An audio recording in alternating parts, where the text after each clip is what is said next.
খাতির আসসালামু আলাইকুম। ভার্সেটাইল টি একাডেমি পেজে তোমাদের স্বাগত।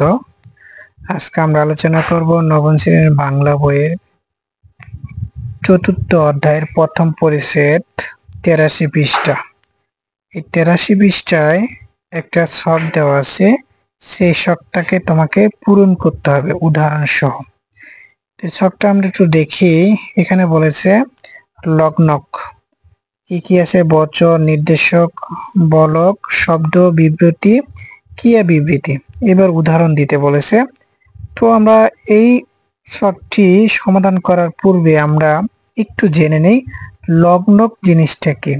তো লগ্নক জানার জন্য আমাকে ৮০ পেজে যেতে হবে। সেখানে দেখো, শব্দ যখন বাক্যে ব্যবহৃত হয় তখন তার সঙ্গে কিছু শব্দাংশ যুক্ত হয়। শব্দের সঙ্গে যুক্ত এইসব শব্দাংশকে লগ্নক বলে।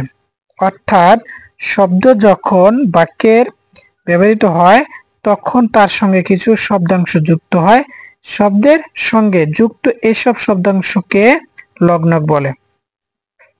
তাহলে চলো এখন আমরা ৮৩ পৃষ্ঠায় সাহিত্য জগতের কি কি লগ্নক আছে সেটা আমরা কি সমাধান করে আসি। শুরুতে বলেছে লগ্নকের ধরন। ১ নাম্বার আছে বচন, তারপর লগ্নকযুক্ত শব্দ এবং লগ্নক। তাহলে কি বচন? বচন মানে এই সব। লগ্নক হচ্ছে সব।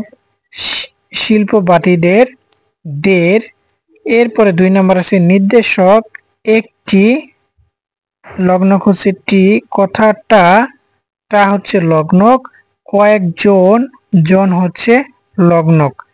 এরপর আছে বলক, করেও ও।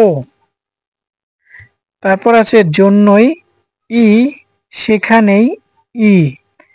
তারপরে আছে ৩ নাম্বারে শব্দ বিবৃতি, শিল্পে এর, প্রচেষ্টার এর, আলোচনার র, তারপরে ধর্মের এর। তারপরে আছে অনুভূতির র, গাছে এ, কাগজের এর, বিরোধিতা র। তারপর আছে ক্রিয়া বিবৃতি, পড়েছে এ, ঘটেছে এ, হচ্ছেন এন। তারপর আছে উঠবেন এন। অর্থাৎ লগ্ন কি আমরা সুন্দরভাবে দেখলাম। প্রিয় শিক্ষার্থীরা, ভিডিওটি ভালো লাগলে কমেন্টের মাধ্যমে জানিয়ে দিও এবং কি শেয়ার করে দিও। পরবর্তী ভিডিও দেখার জন্য বিশেষভাবে অনুরোধ করা হলো। সবাই ভালো থাকবা। আল্লাহ হাফেজ। আসসালামু আলাইকুম।